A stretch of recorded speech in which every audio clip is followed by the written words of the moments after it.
Características del envejecimiento y COVID-19. Soy enfermera Alicia Villalobos Curtán, especialista en gerontología y geriatría, profesora adjunto del Departamento de Enfermería de la Facultad de Medicina de la Universidad de Chile.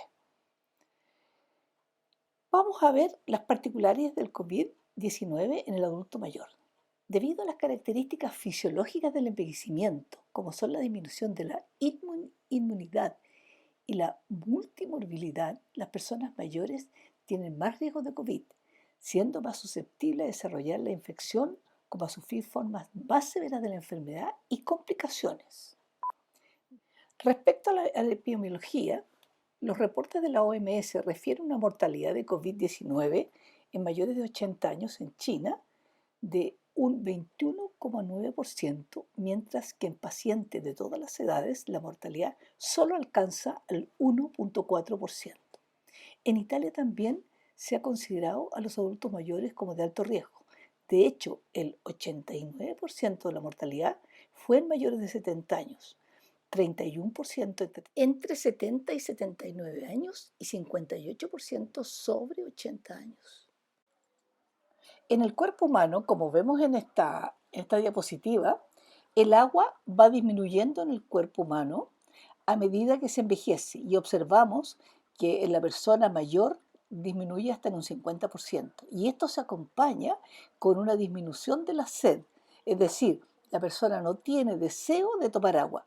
La recomendación de consumo de agua de la persona mayor diariamente es de 2 litros. Y en esos 2 litros están los alimentos que ella consume y también hay que agregarle agua.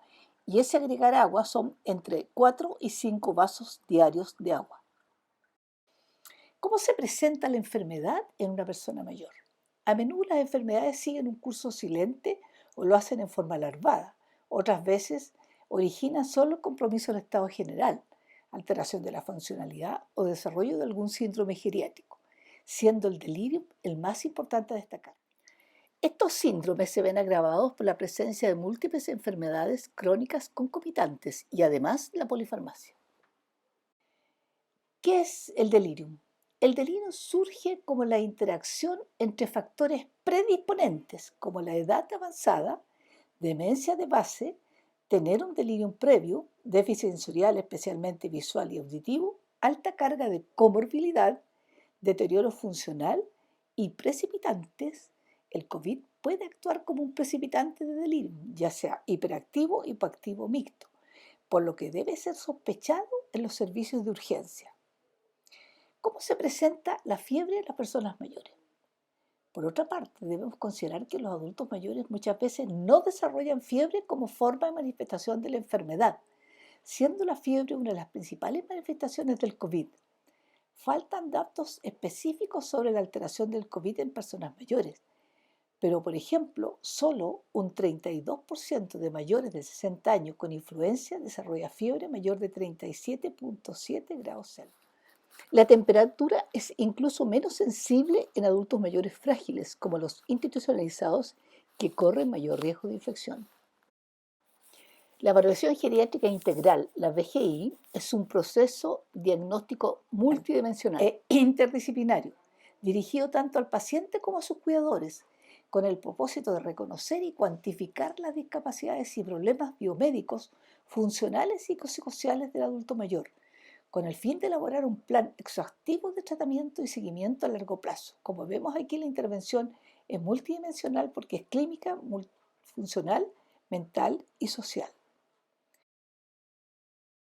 Anticipada en medio de la pandemia COVID-19. La infección por COVID-19 afecta a toda la población independiente de su edad. Sin embargo, en personas mayores es más probable que el cuadro sea grave. De hecho, la mortalidad aumenta en forma significativa en personas sobre 80 años. Esto lleva a la reflexión sobre qué hacer en casos de tener un familiar afectado, si es una persona de edad avanzada.